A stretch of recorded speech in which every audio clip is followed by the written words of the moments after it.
How long?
Dear Heavenly Father, we thank you for the opportunity to be here tonight. We thank you for this beautiful weather and giving us the opportunity to live in one of the most blessed and beautiful areas in all of the United States and to us the world. We thank you for that privilege you give us, as well as the responsibility that we take care of where we live. We ask that you will guide us in the meeting tonight. Help us make the decisions that are right for everyone in Walton County.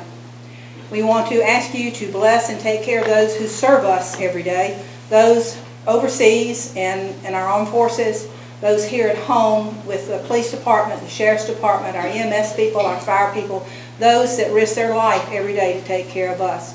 We thank you for them, Lord, and we ask that you give them and their families a special blessing. And all these things we ask in your name. Amen. I pledge allegiance to the flag of the United States of America and to the republic for which it stands, one nation under God, indivisible, with liberty and justice for all.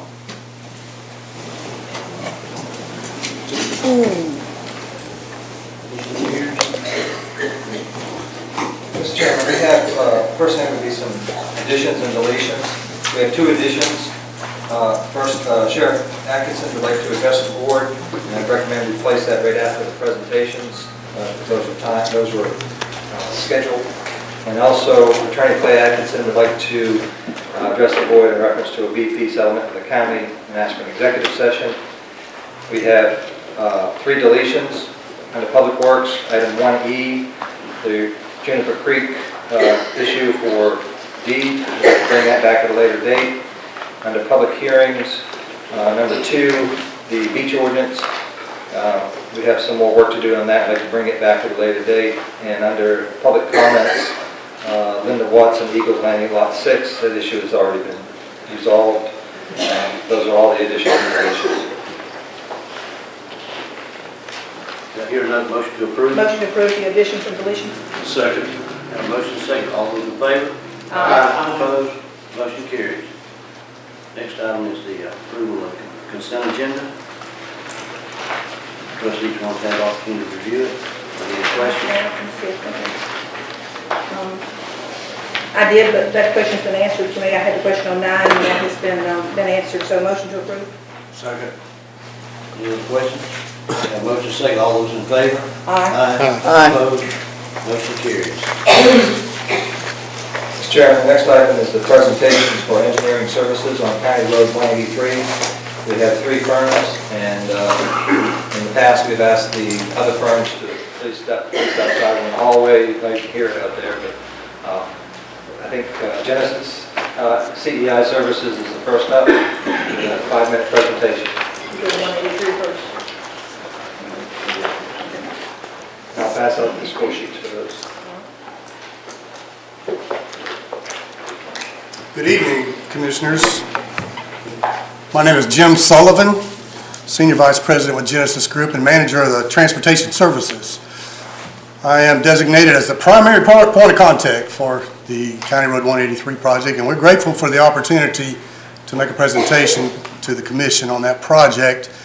We may sound like a new firm, but we've been in the Panhandle for about 20 years and actually have done quite a bit of work in South Walton County, as well as some work along in the northern part of the county and work nearby in other counties as well. We have been working out of our Crestview office as well as our Tallahassee office to provide these services. We recently expanded into Pensacola area. We've always looked for an opportunity to expand our business in Walton County, and would like to think that this might be one of those opportunities. So we certainly appreciate your consideration. We plan to approach this project like we do with all of our roadway projects, to focus on safety, focus on bidability, and construction ability. The Commission was very wise in appointing a contract which included both engineering and CEI, because CEI does need to be involved up front, early in the engineering process. And Genesis Group provides both services, and we're grateful for the opportunity to do that for you as well. We feel like that our design approach needs to have a lot done right up front. We spent a lot of time on the corridor already, and intend to do a lot more to develop a list of issues, a list of concerns that we have about the project, things that we think should be addressed to take care of safety issues, as well as maintenance issues, and as well as potential cost issues. So we want to provide those things right up front to the county and identify some possible solutions, or possibly push those forward to a future contract based on budget concerns. But we know that the project has environmental issues. We know that the project has serious pavement issues, things that need to be addressed. We intend to use our geotechnical folks to sample those areas where we see pavement settlement and serious pavement deterioration, to determine the most cost feasible solution to repair those areas, so that it can be extended, the life of that project can be extended for several years. We think that saving maintenance costs on the end is worth the effort early on in the design, and that's our focus for this project. We know that we want to widen the road as well as to resurface the existing pavement and make the project last another 20 years or so. So we want to focus on those things and make sure that the road is safe. We know that there are issues with sharp curves along the road. We want to look at those areas and make sure that there's no safety problems with sight distance and those sort of things. There are two bridges on the project, as you well know. We're going to inspect those bridges for you and give you an idea of, if any, what issues might need to be addressed in this project, or for things that need to be funded later. Now, our CEI approach is simply, to put it simply, is to be your eyes and ears on the project while it's under construction. We intend to have a presence on the project with a construction office there, and we intend to be involved daily with the contractor to oversee the work. Having been involved in the design process, our CE folks will know exactly what the intent of the project is. They will know what issues that need to be addressed up front, and they will be able to address those issues before the contractor gets to them. So we recognize that we will work as a team with our CEI folks during the design and during the construction process. And we look forward to doing this project for the county, and hope that you will consider us for that opportunity. I thank you so much for your time, and I'll certainly be willing to entertain questions that you might have at this time. Thank you. Any questions? Do you know how long you expect the project to go? Yes, ma'am, we estimate that the construction will probably take about 9 months, and the design process might take 6 months or so. Any other questions? Thank you. Thank you. Mr. Chairman, next up is Atkins, North America.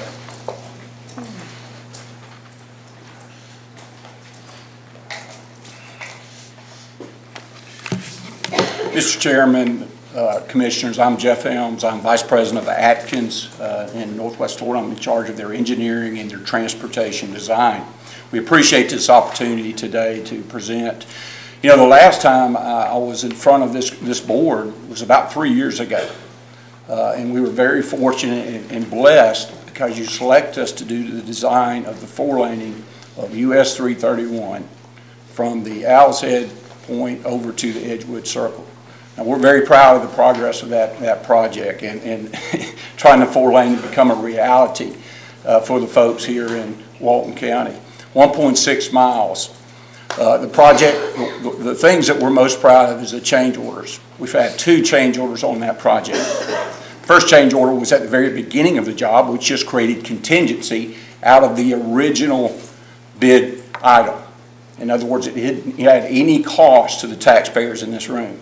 The second change order didn't add cost. It added 70 days to weather due to the rain delays.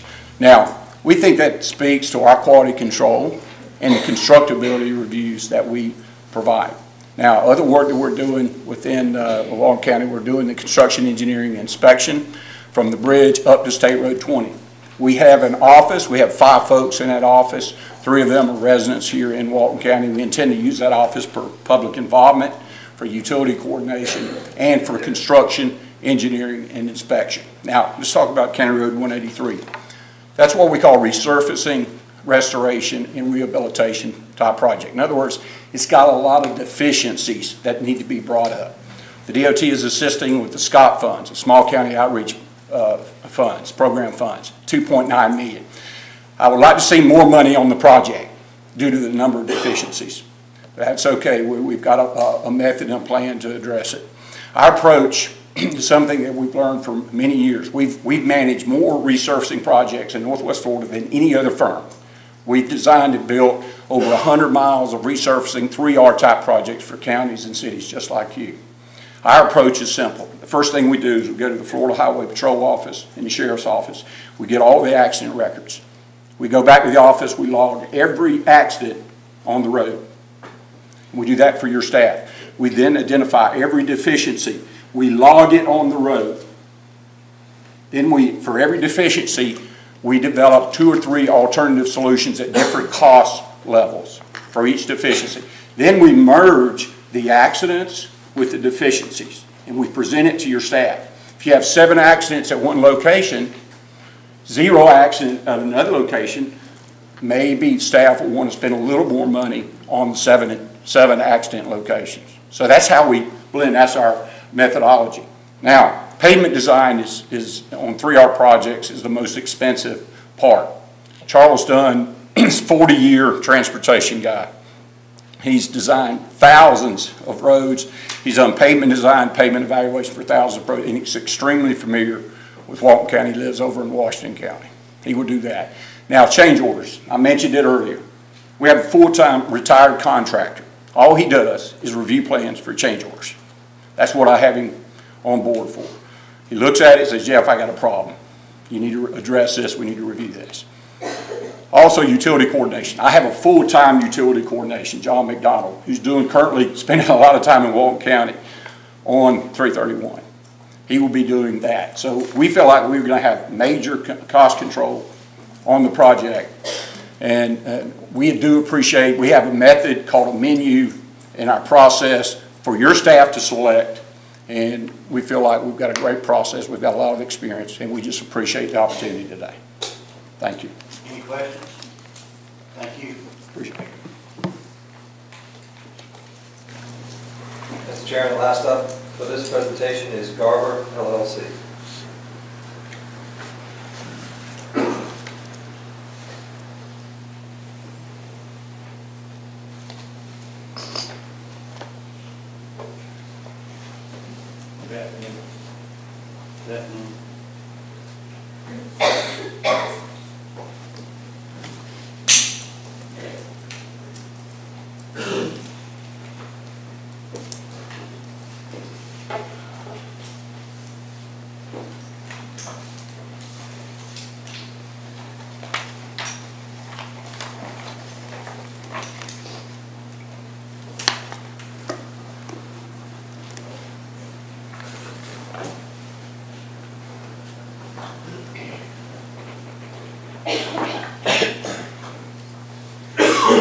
Good afternoon. My name is Scott Jenkins. I'm here with the Garver team. Glad to be here today.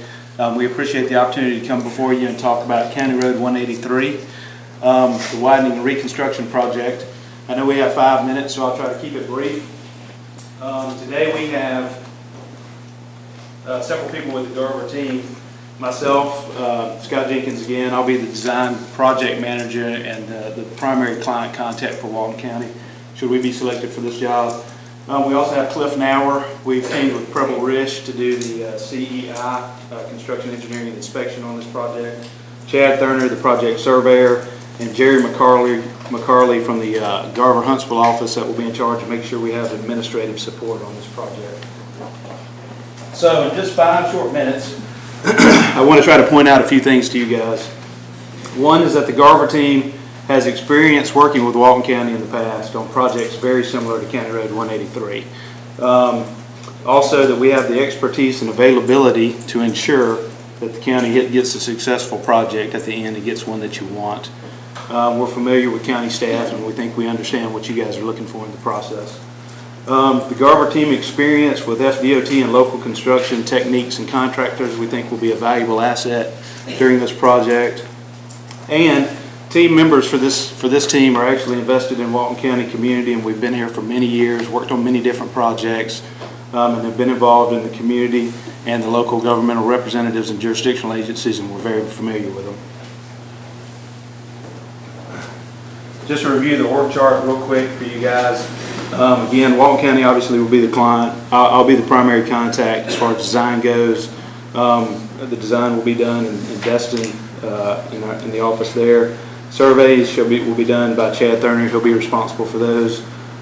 Cliff Nauer with Preble Rish and Brandon Powell and his guys will be doing the CEI, and Nova is our geotechnical firm that we're going to be using. I'll turn it over to Cliff real quick just to say a few words about the CEI process.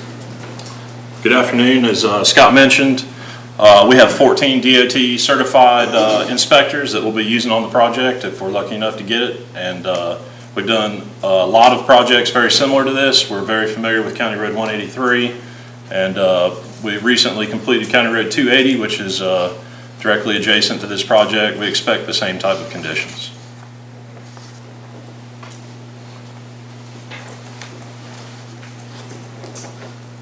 A few of the other local projects that we've worked on in the past in Walton County and for the Public Works Department include the County Road 192 widening and reconstruction, which is very similar to this. It's basically a widening of the existing road and paving, repaving the surfaces.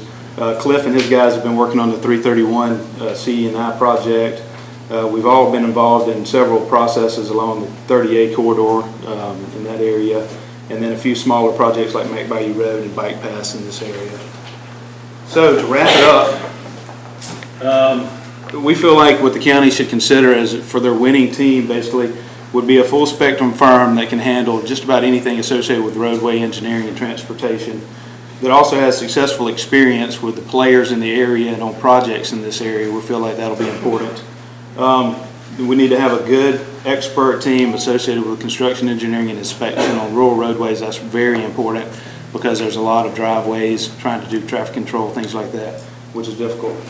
And then also you need to have large firm capabilities, but small firm responsiveness, we think. So with that, we'll close our little presentation. Be happy to answer any questions if you may have. Any questions?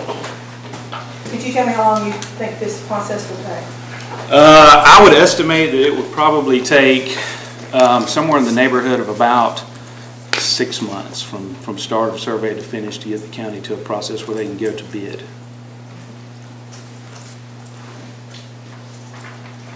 Thank you. Board members, if you would score your sheets, date them and sign them, and pass them to the clerk.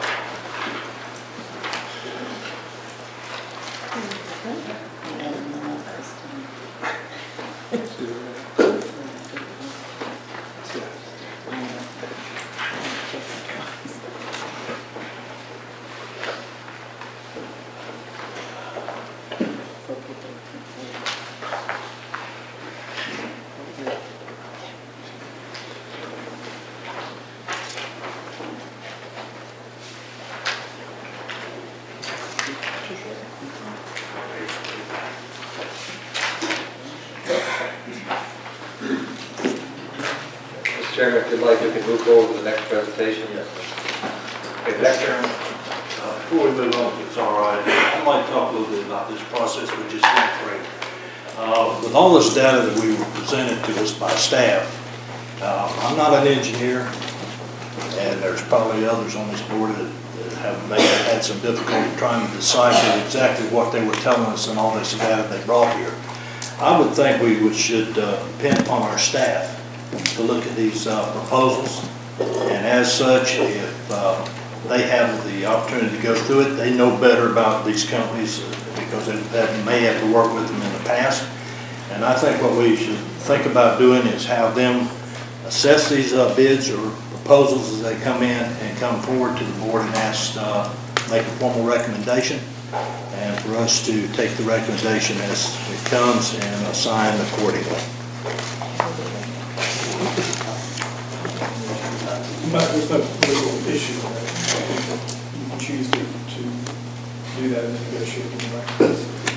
The way we do that, we currently have a selection committee, usually comprised of 3 to 5 staff members, engineers, depending on what the expertise is. They will rank order the projects, and then if you would like, we could bring the top ranked firm back as a recommendation to the board. That's pretty much what I'm talking about. Oh, I'm sorry, go ahead. No, you go ahead, Commissioner. My only comment on that would be that, that we're the elected officials. I feel that, we're under the Sunshine Law, and we're also under gifts and disclosure laws and such. I'm not comfortable with giving the bid process over, or the contract process over to staff solely. I think that we have more knowledge as far as a lot of these things go, and I think their recommendations are great, 1, 2, 3, but I would still like to be able to vote on the top, the top ones, because I think there's other considerations that we make that perhaps staff would not be considering. And I certainly appreciate and do value staff because they do know a lot more about this movement. But on the flip side of this coin, I also feel like it is our responsibility to gain as much knowledge as we can from staff, to talk to staff, to learn about the project, what it entails, what's going on. But I do feel that it is our responsibility. Mr. Chairman, if I can ask Commissioner Meadows one quick question. Sure. You mentioned that there'd be other considerations. I think when you go out with an RFP or an RFQ, you tell them these are the things you're going to be rated on. Right. I think that should be specific. I think that's what the score sheet would have. I'm concerned that we would want to try to bring in some stuff that isn't in the presentation.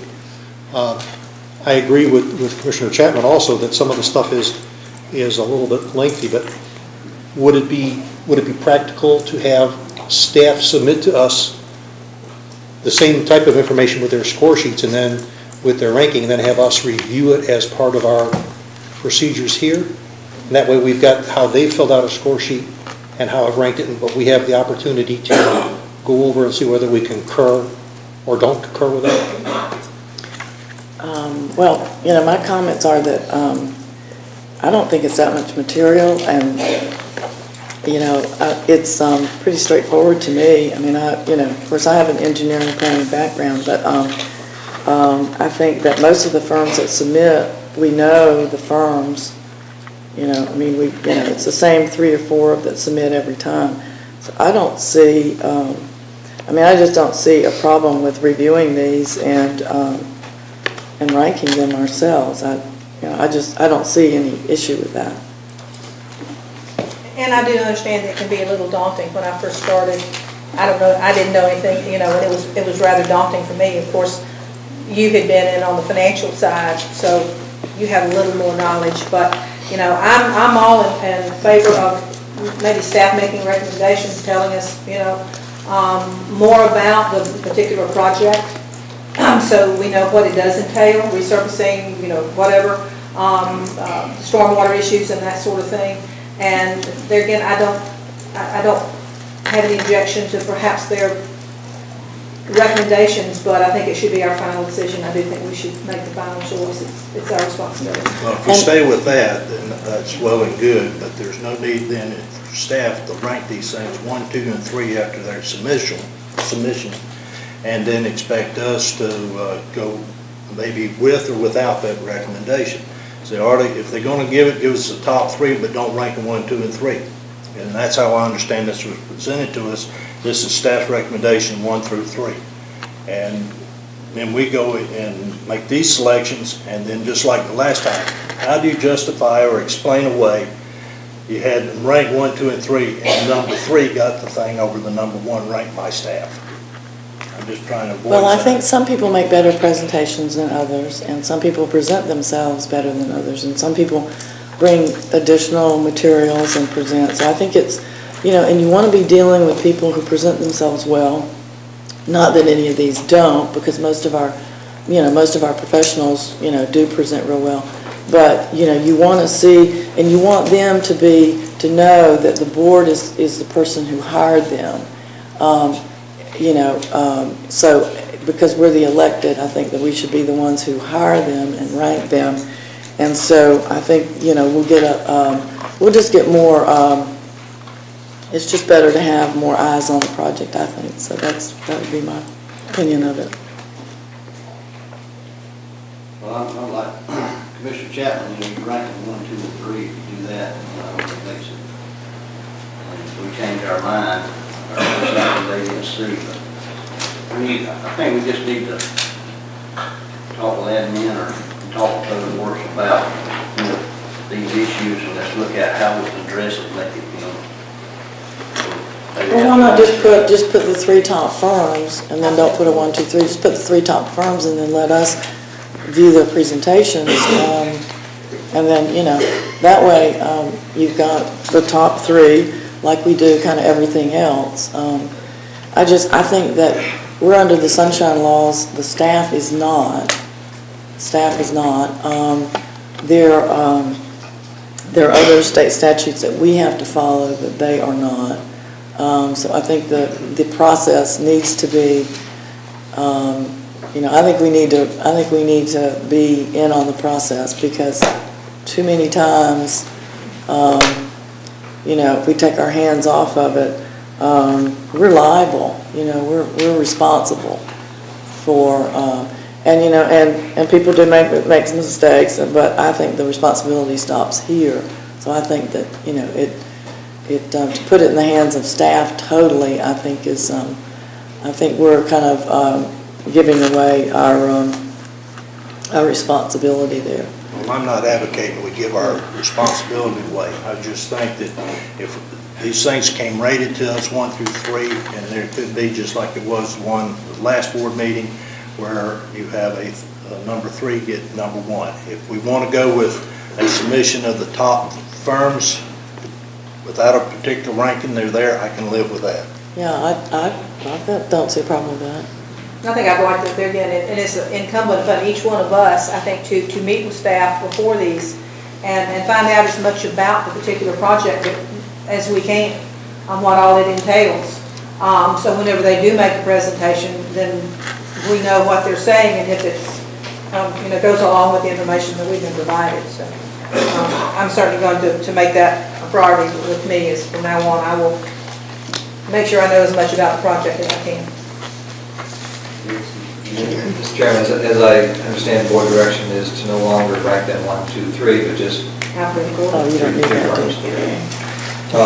next up, some presentations for the engineering services for County Road 3280. And do you want to go to the results? Or you want to... No? Okay. First up will be Genesis CDI Services.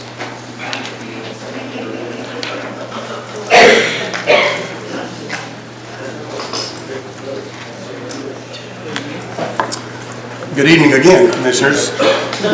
We appreciate the confidence that your staff has shown in our firm to shortlist us on both of these projects and give us an opportunity to present to you. I won't go back over our firm's background, but I do want to talk specifically about this project. We do have the resources, if you so choose, to do both projects, and we would love to show to you that we could do that. But we do want to talk about this particular project. There are some unique things about it that are not on the County Road 83 project, but we do recognize that it is a different terrain. It's a flat area, it's a low area. There are standing water issues, there are some erosion issues. siltation of pipes, but again, there's some safety issues that we need to address, and you're probably well aware of those as we are, but with the drop-offs that are near the edge of the pavement due to drainage structures and trees that are near the road edge that could be a problem as well. But as I mentioned earlier, we do intend to develop a document that identifies these issues and to meet with staff to discuss how they can all be resolved, ultimately recognizing that our focus is to widen the road and improve the pavement. There are a lot of pavement conditions issues on this project, specifically down near the intersection with State Road 20. Significant maintenance has been done in that intersection on that existing pavement, and we intend to find out what the major issue is and recommend something that will last for a good long time and prevent long-term maintenance on that corridor, which is, of course, a cost issue. Again, we recognize that the important issues on the project are biddability and safety and constructability, and these are the things that we'll focus on during design, along with our CE&I staff. We're going to again commit to putting a construction office on the project during construction so that we can provide guidance to the contractor, but also provide input back to the county. We want to be a local presence there for the citizens that live along and use that road. We're going to go door to door and get to know them, get acquainted with them, answer their questions, their concerns, provide them with information about the project, what's coming up, what's going to be their issues for getting access to their property, and try to work with them and accommodate them the very best that we possibly can. We want to give them that assurance. We may be considered a new firm, as I said earlier, but we really truly do want to develop a long-term relationship with Walton County. It's a beautiful county. We enjoy the work we do here. We look forward to that opportunity to work with you all. And that will be the end of what I had to say, and I again appreciate this opportunity and certainly willing to entertain any questions. Any questions? Thank you. Thank you very much. Next up is Adkins North America.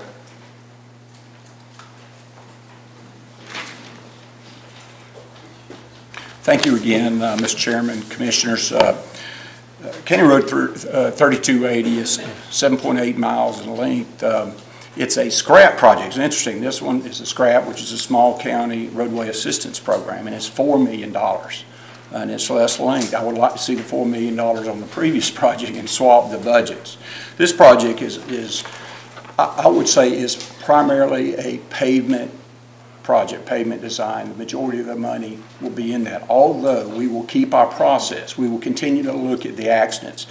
The reason we do that, we had a project, an example, in a rural county where we looked at the accident data, and it was one particular location, had 7 or 8, 9 accidents. All of the accidents were at night at that location.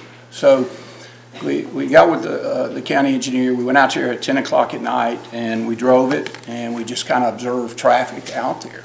And the fix, our high-end fix, was about $250,000 in buying right away and smoothing the curve. There was a little crest and a curve. But when we observed the traffic, it was just hidden. It was dark. I mean, it was a simple fix. We shaved the profile of the road down just a little bit. It cost us about $50,000. And you know what we did? We got Go Power to put 4 lights on their power poles. And it saved us significant. I think it saved us about $175,000, $180,000. That's the reason we do the action. I stressed it before, and we'll stress it again. We'll merge that. Now, in this particular case, it's pavement. Now, in the sections where we have 9-foot lanes, and we want to widen them out to 11 feet, 2 feet on each side would balance it. I don't have a problem with that. We'll have 2 pavement trains, and that's sufficient. Anything less than that, if we have 10 foot to 11 foot, my recommendation is just widen 2 feet on one side of the road. We'll cut the cost almost by a third because of the traffic control. You get a better quality. Then all you do is resurface the road. You adjust the crown over just a little bit, paint the road, add the money on the signs rather than putting it on the MOT. You'll get more bang for the buck, and you will have a higher quality product. Now, permitting. You know, I didn't talk about permitting. Permitting is probably more important on the other project. On 3R projects, you're basically exempt. when you widen and resurface projects, except if you get into the wetland areas.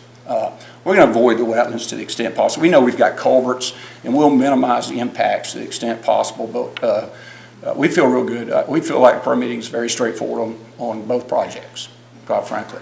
Alternate bids. There's a way to extend your costs. If you're getting good bids, we've gotten good bids. I know the gas prices have gone up, so some of the prices have increased, but I would suggest adding alternate bids on both projects. And if you get a good bid, you can get a few more items, a few more deficiency locations fixed. It's true, if you don't get the bids you want, you just don't do those particular items. So pavement is critical. Like I said earlier, Charles Dunn is a great pavement designer. He's saved more money in Northwest Florida doing pavement designs than anybody I know. And I trust him to do the pavement designs and work with your staff. Other items, the clear zone is more apt on the County Road 183 project and numerous clear zone issues, but we don't have a right-of-way to fix a lot of those issues. And we're going to have to get some design variance and put the money in the pavement. But I'll just wrap it up saying that what we want to do is create value for the taxpayers, the folks behind us.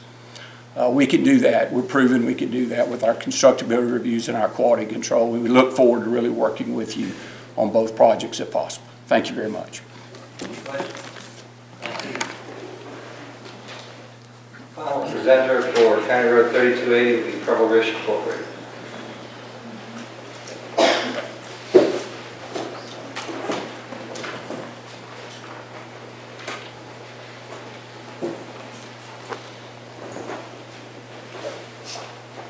Can I pass this out?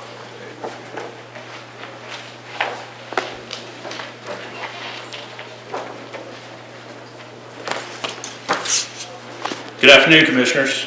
Thank you for the opportunity to present this project to you this afternoon.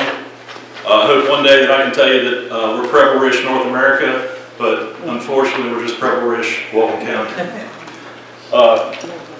A few things I want to get right to it. This is Diana Farrell. She's going to be doing the environmental permitting on the project for us. She lives here also. This is Claude. Claude has over 17 years of DOT CDI experience. And Chance Powell, who's my right-hand man, has worked for me for about 13 years. The existing roadway tells a great story. The existing pavement and condition of the roadway tells a story about what's going on with the rest of the road. In an effort to make sure we understood what this project was all about, we've done borings and cores from one end of the road to the other.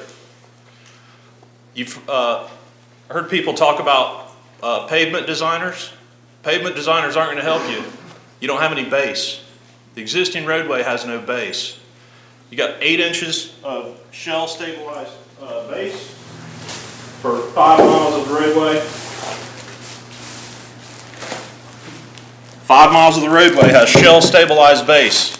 It's about 6 inches thick. It's got oyster shells crushed up with the existing sand. You got no base. The other 2.7 miles is 6 inches of sand clay base. When we widen this road and all the traffic from the trailers that go to the RV park and all the semis that use 3280 to avoid the traffic on 331 under construction, you won't have any road left. There's no base. So really the key to this project is full depth reclamation to redo the base on the roadway. The surface is not going to help you. So our approach to the project is based on what we know about it now. Well, we would do full depth reclamation just like we did on the first section. We would reclaim the existing asphalt and all the base and come back with a new surface.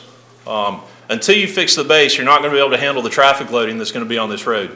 And it's falling apart now, and most of the big trucks avoid it because it's only 19 feet wide.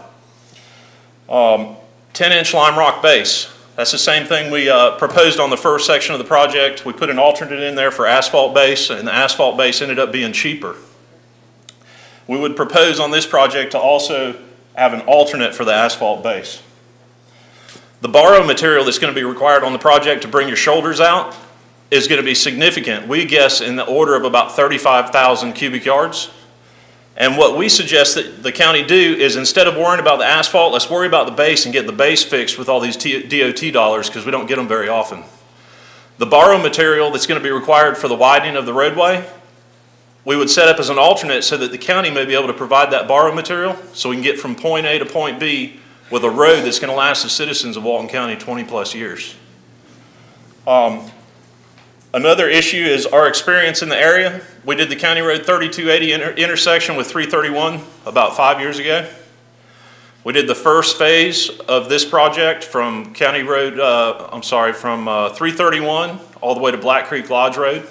That's where we did the full depth reclamation. We completed that segment on time and under budget. And we also did the second phase that the county built from Black Creek Road to Magnolia Lodge Road, where we did the same thing. We replaced the base, and the county constructed that portion of the project. There's some constraints on time. You guys are really very short on time according to the DOT agreement. This project has to be designed very fast, has to be permitted very fast, and it has to be constructed very fast. We have the expertise to do that. We've got a fantastic team of people who have worked here in this county for many years. And we believe we're the ones that can get you done on time so that you don't have to go back to DOT begging for more time. The other thing I wanted to mention to you is that Preble Rish has done over $100 million of construction projects exactly like this in the last 7 years. We're not Preble Rish North America, but we do have 85 very talented, hard-working people. And my office is here, so I don't need a trailer out there on the job site. My office is 10 minutes away. And I'll be happy to answer any other questions you guys might have. Any questions? Thank you. I would like to ask some questions for Martin. If my memory serves me, Wilmer, I see Ryan Douglas out there. Didn't we have a problem when we were trying to redesign the intersection there on Highway 20 to realign it? Is this part of that project, or has that already been done? Yep. This is just simply a widening and resurfacing project where we can address base issues as he mentioned, but doesn't address it at that intersection. Because I knew that was we talked in depth about it one time, and this is going to be one of our major corridors once it's done for hurricane evacuation. So the intersection with 20 kind of curves, but it'll stay where it is. As far as this grant is concerned, yes, ma'am. Thank you, sir.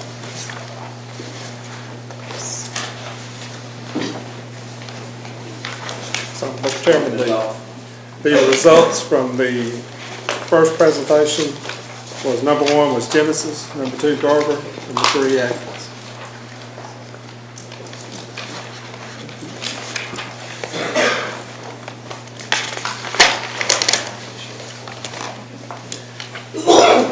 Next up, Sheriff Martinez.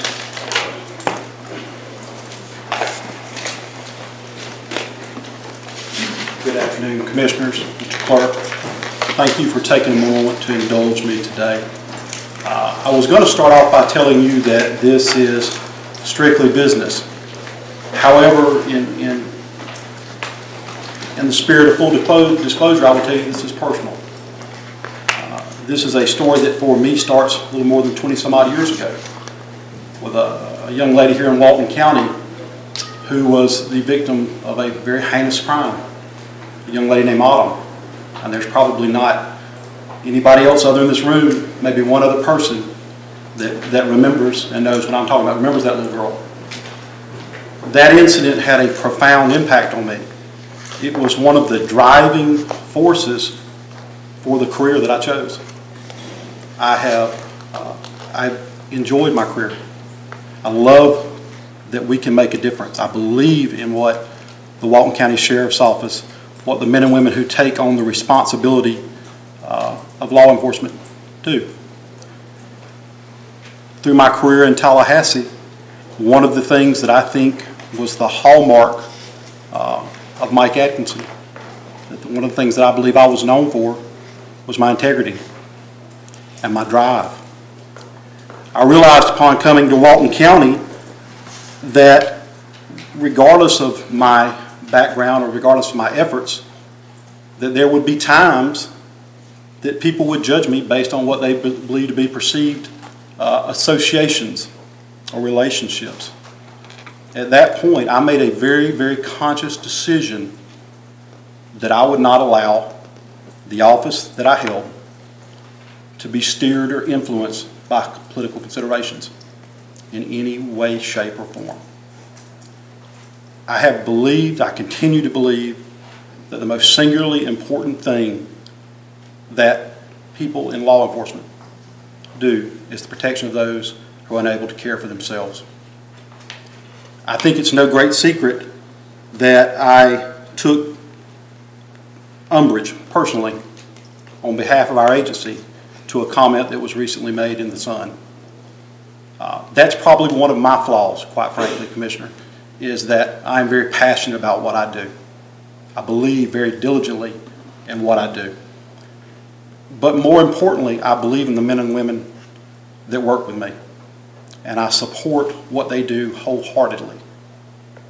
My fear in these types of situations is that while any individual citizen has the right and should, if they deem appropriate, criticize, critique, or offer opinion, I have very serious concerns when an elected official offers comments that would give the implication of impropriety. I feel it's not only my responsibility, but quite frankly my duty to provide Commissioner Meadows the opportunity to provide an explanation for that. Yes, Sheriff Atkinson, I'll be glad to. My comments were not directed at you or the department, and I sincerely apologize if y'all thought they were. So I hope you accept my apology because they were not directed at you. Commissioner, I appreciate that, and I think that speaks well of you taking the opportunity to make us aware of that. And in the spirit of, I'm a firm believer that when you have something that is maybe distasteful, you try and take the opportunity to improve the situation. And what I would like to do, in honor of the fact it is actually Child Abuse Month this month, some of you may be aware that Walton County has a very serious need at this point for a Children's Advocacy Center here. And Commissioner Meadows, I'd like to personally invite you to the Children's Advocacy Center to take an opportunity to see for yourself what the services that they could bring to Walton County and why it's so needed. And I think that's a great opportunity for us to show our commitment together. Thank you. I appreciate that invitation. Thank you. Can I consider that acceptance? I appreciate the invitation. Thank you. Duly noted. Thank you. Thank you. Hey, Sheriff, do you have that same commitment towards the elderly? My name is Connie Johnson, and this morning. Facilitated education for my grandparents, $350,000. You're a fake and a phony. Mr. Mears. Mr. Chairman, next item on the agenda is to request to begin negotiations with the top-ranked firm for County Road 183 Design and CDI Award. Top-ranked firm was Genesis CDI Services. So moved. Second. Motion second. All those in favor? Aye. Opposed? Motion carries.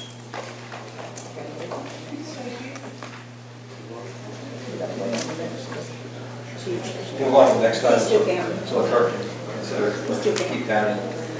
Item C is to request to award bid of the roll-off containers to the lowest bidder, which was Iron Container, in the amount of $12,480. This was a budgeted item. Mr. Chair. Nasty? Yes. I will make a note. We need a motion first. I'll make a motion. Second. Motion second. It's on the roll-off containers. First, I'd like to ask for what purpose these containers are going to be used for. These are replacement containers that we use at the landfill. We have, I think, 12 or 15 of those containers out there. Some of them were so such disrepair that we actually scrapped them and sold them for iron. So they're being used specifically at the landfill? No, we move those around. They are for burnout houses.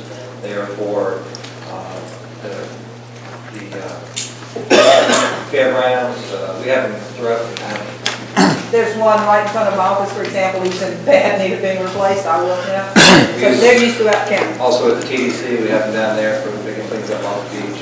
The reason I ask is that I have asked one or two of the commissioners for the commissioners to consider placing a roll-off container somewhere down here in the south end of the county for residents of the south end to be able to use who can prove that they live down here,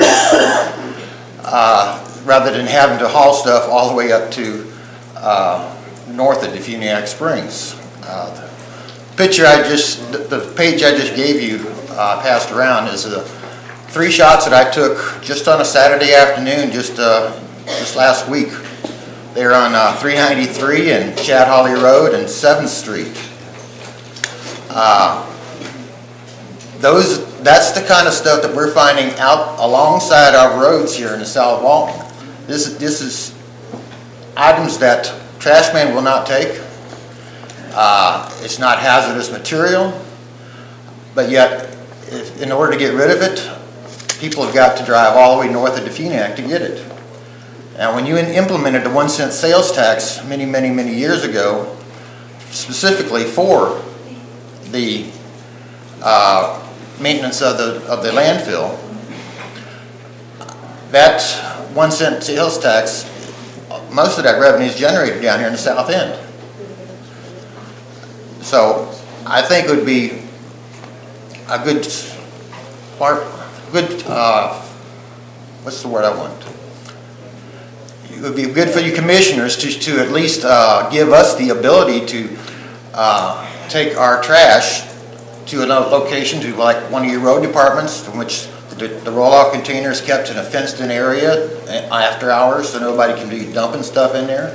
People could come during normal hours and bring their trash. All they have to do is show that they prove that they live here. It's additional expense, but I think we've paid for it. I do know we have a site off of Blue Mountain, and I just was speaking to Dee Dee, and I believe that's for C&D materials. But we'd ask Buddy, I see Buddy's, we could look at perhaps putting a dumpster there. I know that, of course, in my area, I'm real big on cleanup days. So I just held one last month to give everybody and you know, the Sandestin and all the area an opportunity to bring this kind of thing. Actually, I held it for an entire weekend. But we can look at, Buddy, could we look at seeing putting one at the C&D landfill, you know, area. And then come to the podium, Ms. Beth. That might be the best place for it, is at that. I'm going to put a hat on, and that's the chairman of the South Walton Mosquito Control District. We have containers at the South Walton Mosquito Control District for tires, TVs, all of those things. We don't take construction material there, and we don't take hazardous material except during hazmat days. So if they have those types of items, Mattresses? No, we do not take mattresses. We take appliances. We take them because they get thrown in our mosquito ditches. So all of those things, Monday through Friday, they can carry those types of things to the mosquito district office on 393. And is there any charge for that? No. Buddy, if you would look at it and get back with Mr. Picaro. We don't take sofas. I understand. That's the reason I asked what the pictures that you have. I don't have mattresses. Don't take those.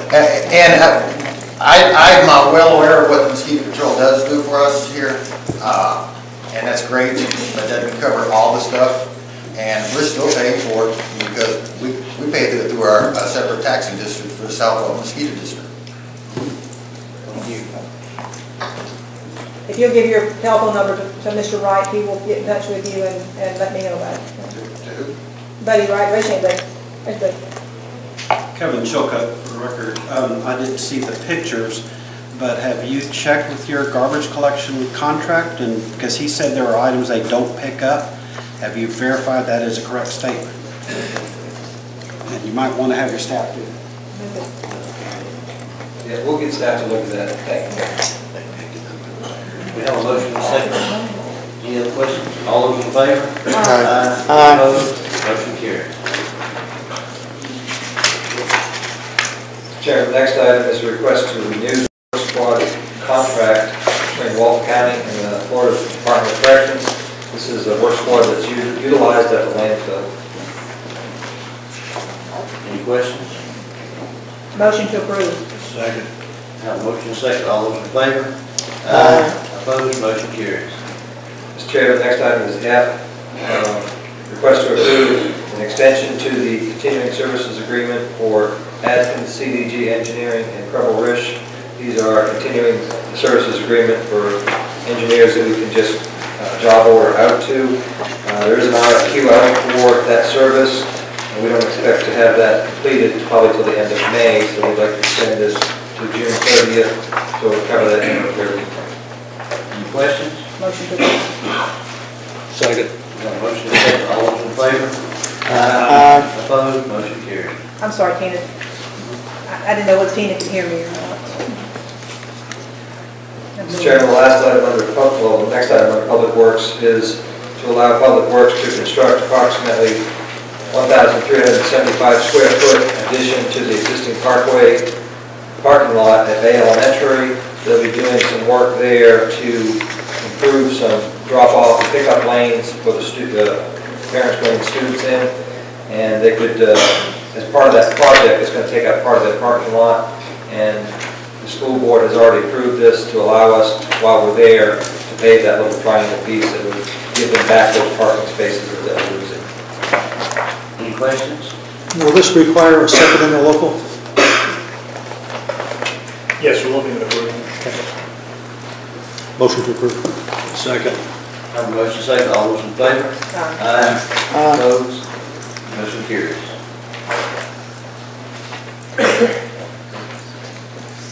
Mr. Chairman, next is the Department of Corrections.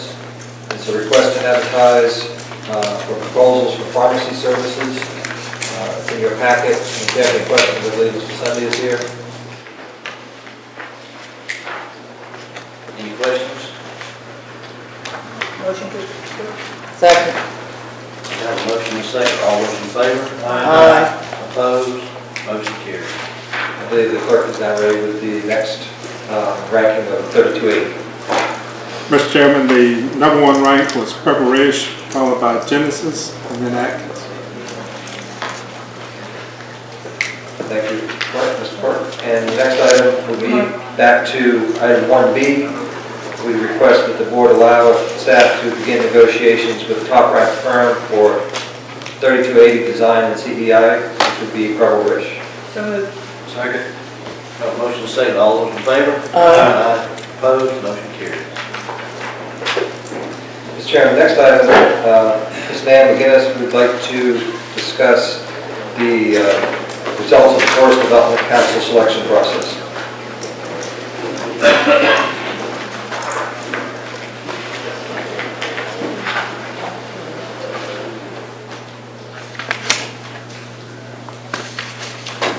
Good evening, Commissioners. For the record, Nan McGinnis, Forest HR Manager. I'm here to report with you. Sarah Merrifield here join me. Yes.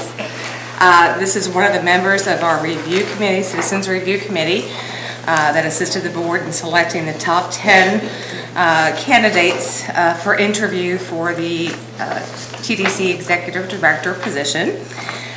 We did identify 10 candidates. One of the candidates has since dropped out of contention, and I would like to read for you the 9 remaining candidates for your consideration and see if you want to give me any further direction this evening, or if we need to regroup and give me some direction with regard to if you want to slim this list down any further, or if you are interested in interviewing all 9 candidates. Candidate number 1, Douglas Traub, Robert Warren, Terry Cook, James Bagby, Jan Beskowski, Dennis Tracy, Jessica Jarose, Julie Morgan, and Mary Chris Murray were ranked by the review committee as the top candidates that submitted their credentials and consideration.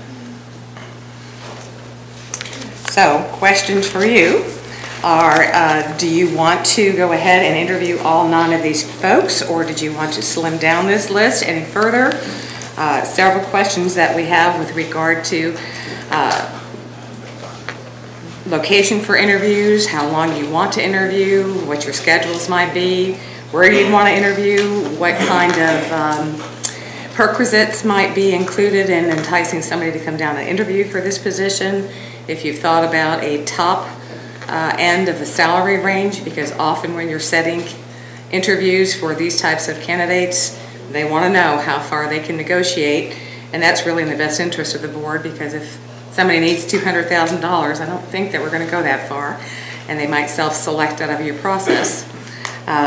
If you need HR to participate, if you've considered whether it will be a regular or contractual position, and I have also prepared for your consideration in the packages that you received in advance and this evening a potential method for your consideration to score either tonight to whittle these applications down or these candidates down to a more manageable group than 9, or if you want to go ahead and do all 9 or the first 4 or 5 candidates, to use that candidate ranking system for your face-to-face interviews.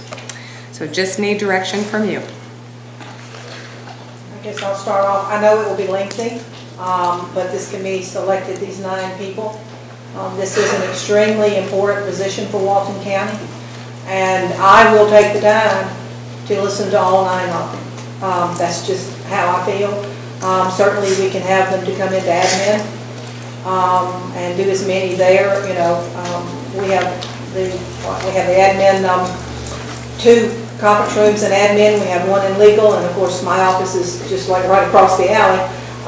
So we have, I think, the space available for us to spread out and do it. So I would like to interview all 9 and then get back with you. I don't think we've offered anybody else money, travel to come down and for this job, so I'm really not in favor of doing that at this time. But those are my thoughts. Well, one thing we've got to make clear, we need to figure out what we're going to pay the salaries going to be, because some of these may not account for that for the salary. And in the contract, what we're going to contract, how we're going to proceed with that. We got to answer those questions before we can start this interview process, in my opinion. I think, there is a range of salary in our official salary things. I think we should say the range of salary is X to X. And, you know, if the top salary is too low and the person says, well, is there any room to move? We say, well, you know, not real, you know, no, that kind of thing. And then the employee, I think the person should be an employee. That just my own personal, I think they should be an employee of the county, not a contract person. Just to point out, ma'am, one difference between a contractual employee and a regular employee. If it is a regular employee without some type of a contract, then they fall under all the board's policies and procedures, including disciplinary action. So that is something that they would have to be treated as any other employee, and the board would not have the rights or the privileges, as I understand it, to make decisions outside of regular board policy. Yeah, and I think since they're a department director, just like, you know, everyone else is, it just happens to be the TDC, that they should be treated the same as the other directors, I think. You know, so then everybody knows the rules and everybody knows what's expected, and, you know, and then we follow a certain procedure, and I think it makes everything more clear and more transparent. That would just be my opinion. Mr. Chairman.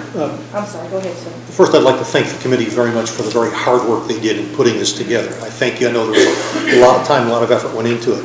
And I would echo some of the commissioners' comments that, yes, it should probably be an employee subject to the same rules and regulations. I agree with Commissioner Commander that this is not one where we're going to be paying people to come on down to this. We do have a published range of what it would be, and I think that that's what we would talk about, and depending upon a variety of things, including experience and what other qualifications they bring to it would be it. I do look forward to the idea of interviewing each of the individuals if they would come on down, and we've had it arranged in the past where at administration or close by we could work that, or even with Commissioner Meadows, if they need to come down to your office, we can work something out for that. So I would, I don't know what other perks you'd be referring to other than trying to do a reimbursement, which right now, we haven't done that in the past, and I'm not sure I'd want to go there right now. Okay. It's just always a question that comes up with candidates when you typically schedule interviews, and just want to make sure that I have a good understanding. Just a quick question about travel. Do we typically pay moving expenses? No, we haven't in the past. Okay, just a question. Mr. Chairman. And I originally, when we were talking about some other employees, really wanted, there are three employees that work for the board exclusively, and I think that's very important that those three positions work for this board. And I didn't want a contract. But when I sat down with Ms. McGinnis and she explained to me the difference and a contractual, rather than an employee, then she actually changed my mind. I saw the value of having these three that report to us on a contract basis that I didn't before. Because we do expect more of them than we do, I do. Of the top three employees in this county, I expect a higher level of service, a higher level of commitment, a higher level of knowledge and expertise, and I expect them to live up to those. So I disagree with, only because when I sat with Ms. McGinnis, she explained to me what a contract does rather than just be an employee. So I will move to, I'm on that side of the coin, And one thing about that, it's very subjective. I might think somebody's doing a slam up, bang up job. You might think that they're slackers. So, it's a very subjective thing when you go into a contract, and when you have, when you're saying you want them to rise above everybody else. I just want them to do their job, do it well, represent the county. And I expect that of all employees, whether, on the middle range or top range of it. So I think it just becomes such a subjective issue if they're under a contract, I think. To me, it's just very subjective as to what I think is somebody who's doing a stellar job and what Mr. Pander may think somebody's doing a good job. So that's where the problems come in, and then it becomes political, I think. And once it becomes political, then you lose that, you really lose that transparency and that ability to say, here are the rules, follow them, and we'll all be fine. But if you get out of line and three commissioners don't think you're doing that great of a job, then that's part and parcel. So that would be my take on having somebody, as a contract person. I like the employee thing better because it just gives so much more surety and transparency, I think, with the rules and what they're expected to do and what they're not expected to do.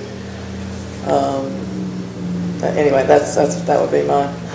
Mr. Chairman, also, I'm not sure whether this would be part of what Ms. McGinnis should have at her hand there, is that I think that the board is hearing that we need to be looking at a balanced approach towards not only luring more tourism down, but also looking to help manage the infrastructure needs that would go with that. And I don't know that we've ever made that a very clear objective to anybody in the past. Well, the objective has always been bring more tourists, and I think we need to be moving in a direction that will help to balance that out, that if we're going to do it, we need to provide accommodation for bringing them in as well as for the people that live here, so that they're all getting the same benefit out of what we're doing. Read that out, Mr. Chapman. Just for the record, the range for the TDC executive director ranges at the low end from $78,599 to $134,794. and the mid-range is 109,572. Is that Walton County's? That's Walton Yes. County's. Okay. Whoa, back it up a little. Any other questions? Can we talk about the salary, or do we have to go with what's? That's the range. That's the range. I am not comfortable with $134,000. Uh, Holy moly.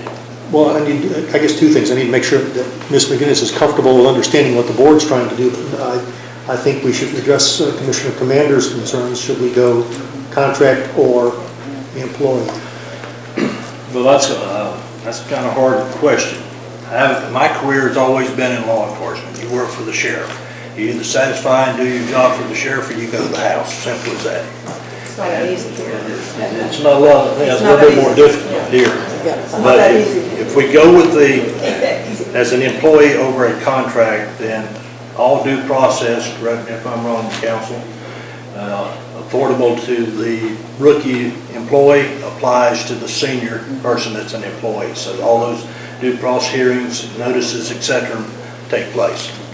Is that what you advocate? Yeah, that's the thing I like better, yeah. So I would, can we just make a motion that this employee would be this person would be an employee, and then that would settle one of the issues that we could give them to go forward? I'll make a motion that this TDC director be an employee of the county. And I'll second that. Any other questions?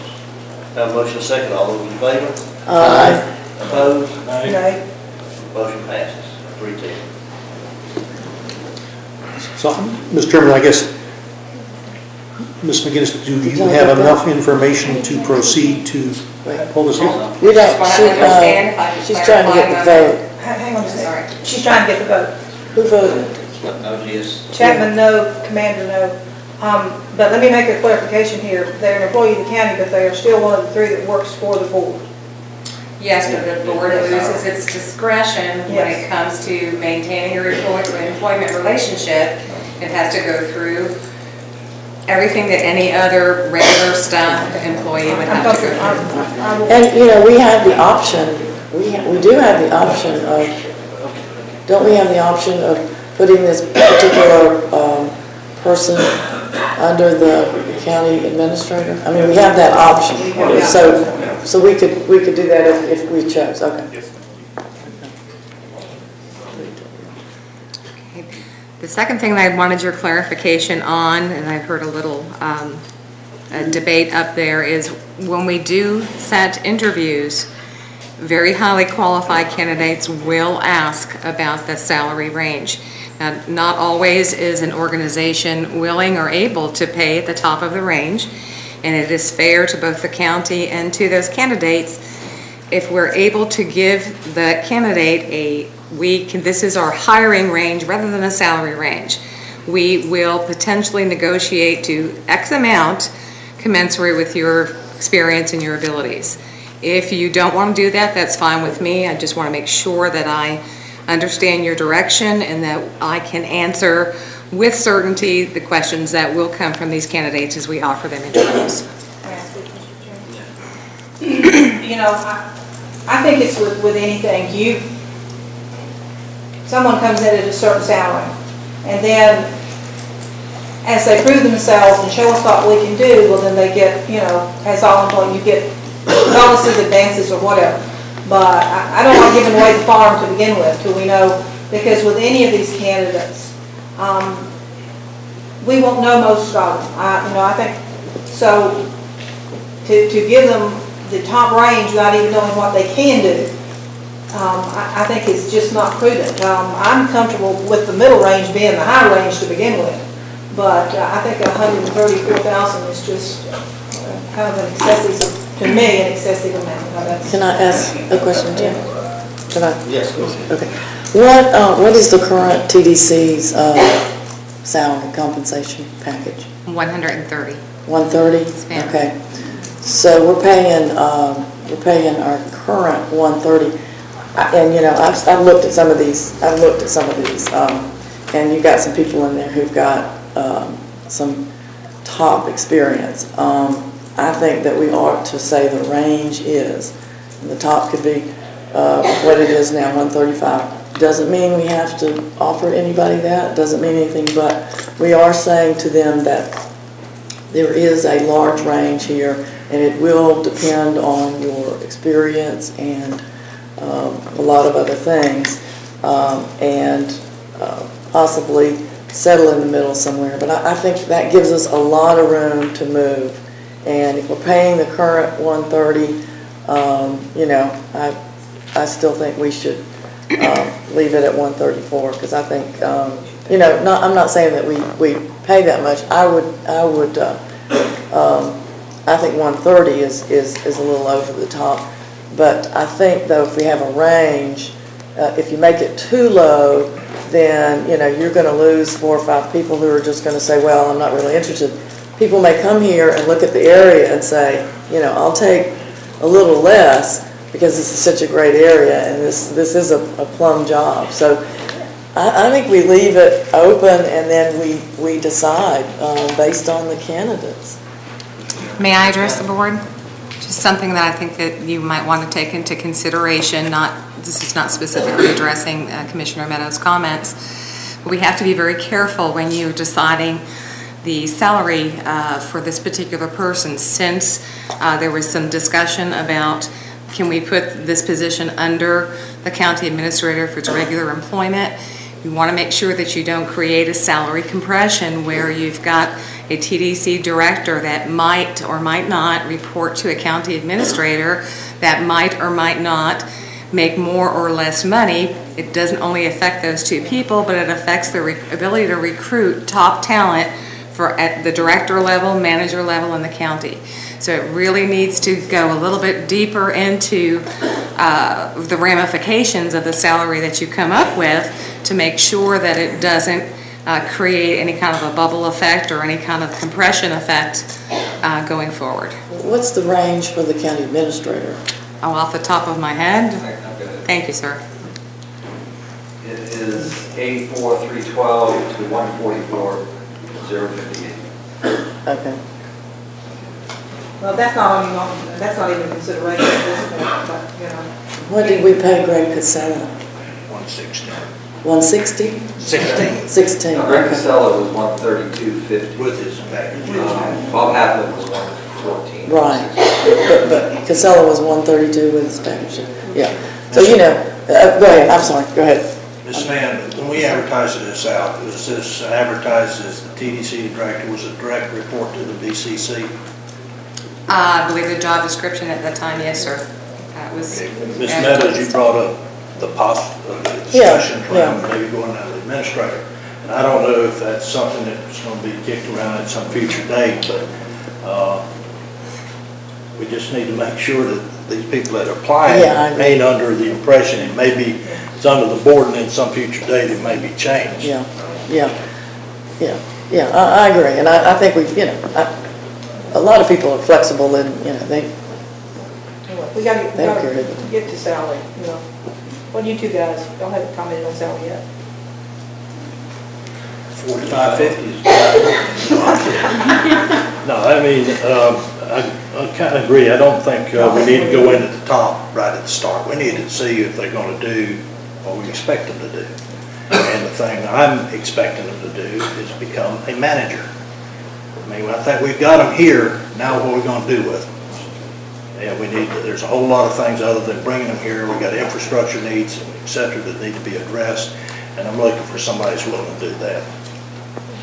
Yeah, I agree. I agree with that. I think, but I think I will make a motion just to get it going. I'll make a motion that we advertise the range as being, you know, 78,599 to 130,000.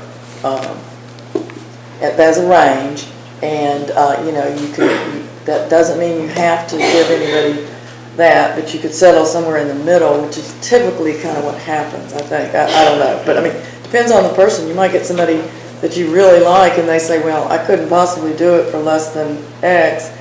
And you know, you want to have some wiggle room in there. You don't want to blow out the top, but you want to have some wiggle room. But you got to give quality points for moving the Walton. I mean, you know, that's. Yeah. And I will second that motion. And I believe, for purposes of discussion, that it's a range. And it'll give somebody that says, well, I've got to have 200,000 to come in, an idea, thank you, but they'll pass. So I think we've got a decent range to go with. Yeah. You have a question? You have a motion to second. Are you clear? I'm clear, except for how long do you think it might? I'm imagining that somebody will get back to me and give me some dates that you might like to do this. Do you know how long? Let's go, just vote up first. We've got a motion. Okay. We've got a motion and a second. All those in favor? Aye. Opposed, motion carries. That then, you're going to correspond and get the dates. Well, I would make sure, I would believe HR would have to contact those, but try to set those up. We do have commissioners out of town next week, so you're going to have to be looking at probably Friday as the first available date next week, and then from then on, to conduct those interviews, all of admin, or do we do some of the south end? You know, I'm flexible. I mean, sometimes people like to come down and see what the area looks like, and it's just convenient for, but I will, whatever y'all want to do, doesn't really matter to me. While you're all together, how long would the board like to interview each candidate so we can set up some type of a schedule? I would like to interview him for an hour. That's fine with me. It'd be 2 days. 2 days. If you can get them all here. I think they'll, if they don't come, then they don't, they're not interested, Everything clear? Oh, I'm assuming that you'd like to eat, so I'm going to schedule a lunch and some rest breaks in there for you as well.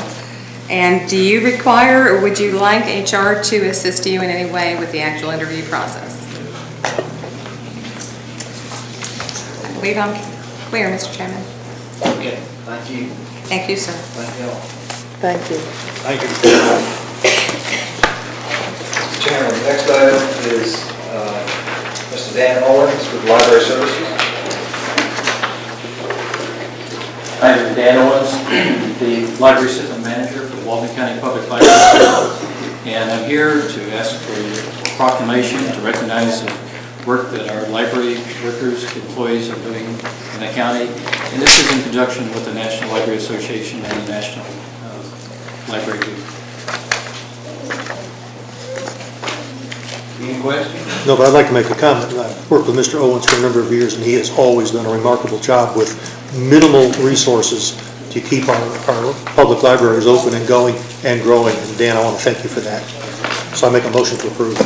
Second. Second. I have a motion second. All those in favor? Aye. Opposed, motion carries. Thank you, Dan. Thank you. Mr. Chairman, next item, we had previously asked for us to bring back a technology assessment of the county, and Rick Wilson will present that to you. Good afternoon, Mr. Chairman, Commissioners, Mr. Clerk. At your direction, Louis Svalin and myself went from county office to county office, inspected what type of technology we had in that office, whether it be monitor sizes, speakers, things of that nature, just trying to get a good feel of what our county employees are using and what we can do to improve their situations at each workstation. We provided you with information in your packets there. I'd be more than happy to answer any questions that you may have regarding that packet or our technical assessment. What are we trying to accomplish? Well, one of the things that I noticed in here reading this was, and I think that what we're trying to accomplish is one of the recommendations that they made was getting everybody on the same page that could be on the same page. I think the recommendation page I thought was very good. We've got some remote offices that are limited by their internet connection speeds. I'd like to know a little bit more about that. And we're paying $45 a month per fax line when we could internet fax for $8 a month a line. So I think we're looking for economies of scale and efficiencies in our networks. And I think the thin clients look like the thin clients are winning. And it looks like that they've recommended that the next things we buy would be thin clients. I think we're looking for some kind of policies as to. Okay, what would be the criteria then for deviating from whatever policy set? Well, as far as deviating from policy, I think that, you know, we're right on par where we should be technology-wise from my assessment and talk with MIS. When it comes to internet speeds and remote offices, there's not much that we can do with that until we can try to put some pressure on the telecommunication carriers to improve their networks. As far as how it affects policy, I don't see any changes to it. One thing that it may affect is the use of speakers. Right now we have a lot of training online. There's half of our county doesn't have speakers. So as far as email retention policies, voice over IP training, Microsoft Word, Microsoft Outlook, half of our employees don't have the opportunity to listen to that. So that may be something that will help with our policies as far as email retention if all these employees have the ability to listen to the training that's provided online. Okay. And with regard to the equipment goals, I mean things like video cameras, projectors. I guess you know, are we setting a standard that says, okay, each department is going to have a projector, each department is going to have a camera? I don't think so. The only thing that we have found in our recommendation, Mr. Commissioner, is that related to printers and monitors. The main thing with printers, we spend a large amount of money because we have about 40 different types of printers throughout the county. Everyone just about has a printer on their workstation, and there's also a network printer in the same office building where there could be great cost savings from removing these excess printers that are a wide variety of types, models, brands. They all use a different printer cartridge. If you've ever had a printer, you know that none of them take the same printer cartridges. So that would be one thing that we would recommend to change going forward. And I've talked with the MIS about it as well, and they agree, is to get rid of all these excess printers, stop buying different printers, utilize more network printers, which we have in all the offices to begin with anyways. We already have these network printers set up. Hope that answered your question. And I noticed that set of speakers is $12. Correct. You know, so I mean, we could outfit, you know, we could outfit everyone that wants to get on a webinar or listen to some training session on there. I mean, I think you know, there's just some really easy things we could implement here that would, you know, in other words, if we buy new monitors, we need to stop buying the little tiny monitors. Right. You know, we need to always just go with the 19-inch. You said. Yes, ma'am. Nothing smaller than 19 inch. As we move forward in technology through the years, more spreadsheets, larger documents are being used. When you factor in the OSHA considerations as far as the size of the monitor, the resolution, the distance that you're sitting from them, with these smaller monitors, for example, the libraries, some of them had 15-inch monitors, and people had to get very close to actually see the screen. If they increase the font size, it reduces the actual image size on the screen. So you're sort of going back and forth there, where going forward, the difference between a 19-inch monitor and a 17-inch monitor is $15, $20. So we would just recommend that. Yes, I want to compliment Rick. I think he's done a wonderful job. Well, thank you. The thin client is the bane of my existence. You and a lot of other people. I hate it. Just will come out and say it. I can because I am within spitting distance of the courthouse, but yet I have to use White House. I can type and sit there and wait for the screen to finish my sentence, and then I type a little more, and I sit there and wait for it to catch up with me. But it's a thin client, and it's Bright House. Yes, ma'am.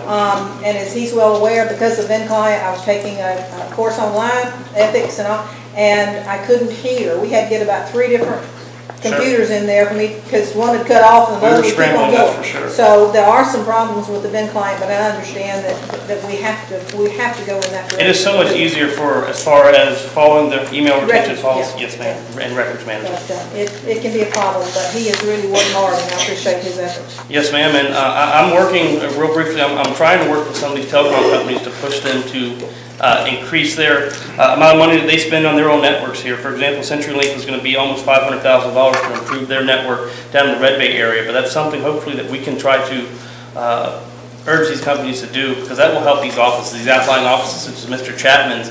He's on a thin client, he probably has lower speed than you do, being how remote he is. And those offices, we recommend stay on computers, like our road crew departments that are very remote. Thin client, if they have the speed necessary, it's the best option for county policies involved in this. When the state decided to take away from the counties the right to, give franchise to, to franchise cable, agreements, yes, that's when the state took it away from us, it took away all of our bargaining chips. Yes, ma'am. Maybe with that regard, one of the things we're going to look at when you locate commissioners' offices, if they're mobile offices, is move them, in an area that definitely has that yes, ma'am. Ability. And that's one thing, my goal would be to get these telecom companies to provide internet, not just for our county commissioners and employees, but for the residents. You know, that's part of something we talked about with strategic planning, was getting connectivity throughout the county.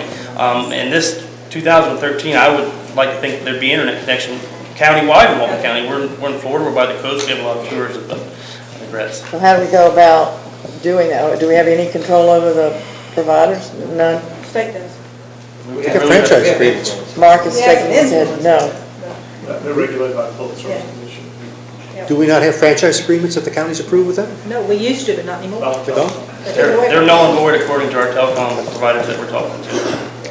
So they're probably hitting the urbanized areas first, and Absolutely. then they're going out. Absolutely, it's the same thing with cell phone communication. Yeah. Verizon, T-Mobile, they definitely have towers down in the south end of the county, but you get north of Highway 90 and everything drops off. Southern Link is the only game in town up there, and they're the only ones that are willing to keep putting money into that network north of Highway 90 up there. So it's a similar situation. Any other questions? Any other questions? No, thank you, though. I think that's, I'd like to see that, you know, when we go to budget, that we take into account these, 19-inch monitors, Yes, ma'am. speakers for each setup, Yes, ma'am. et cetera. Yes, ma'am. Any other questions?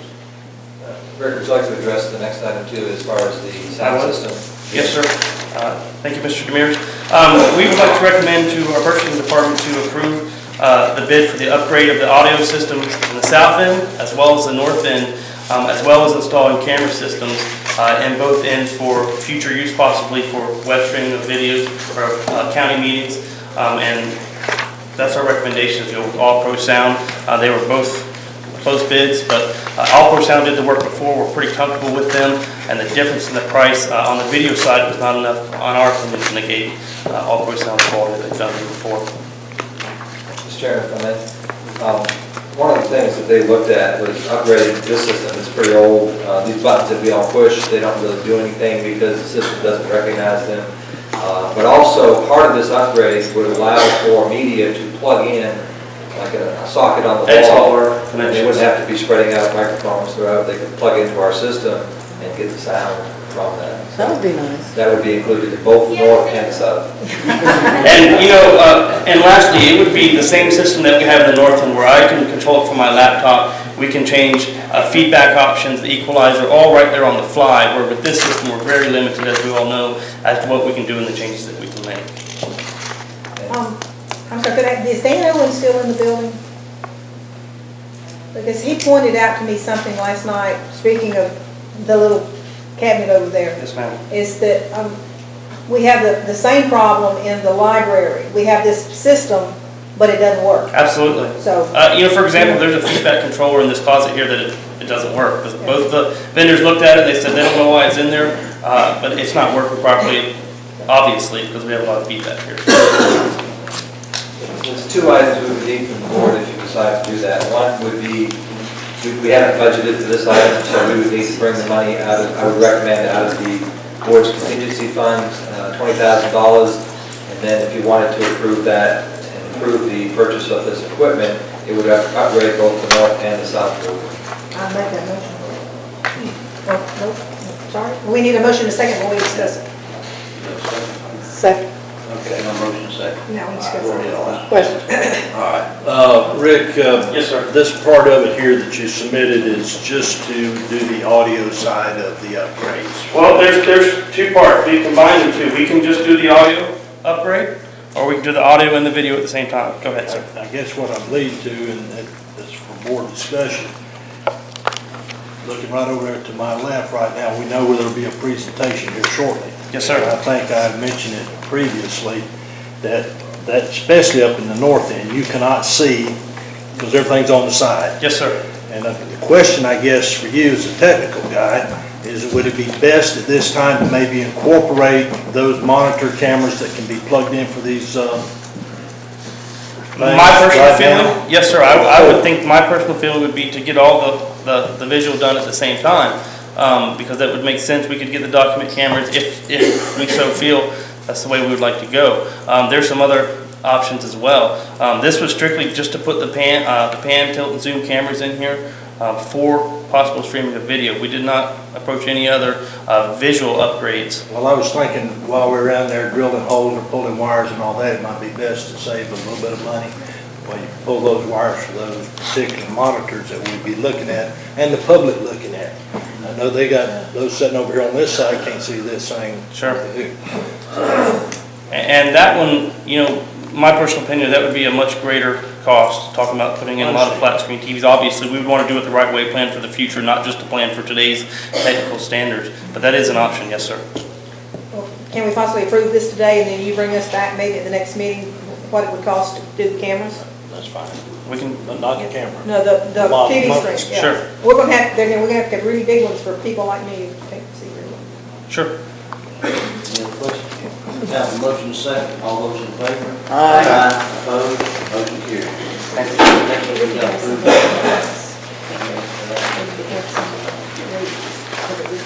Could we eventually take a break somewhere in here? Would you like to take one now, Commissioner? I would. I mean, yeah. We'll take a short break. Somewhere along here. You got two girls.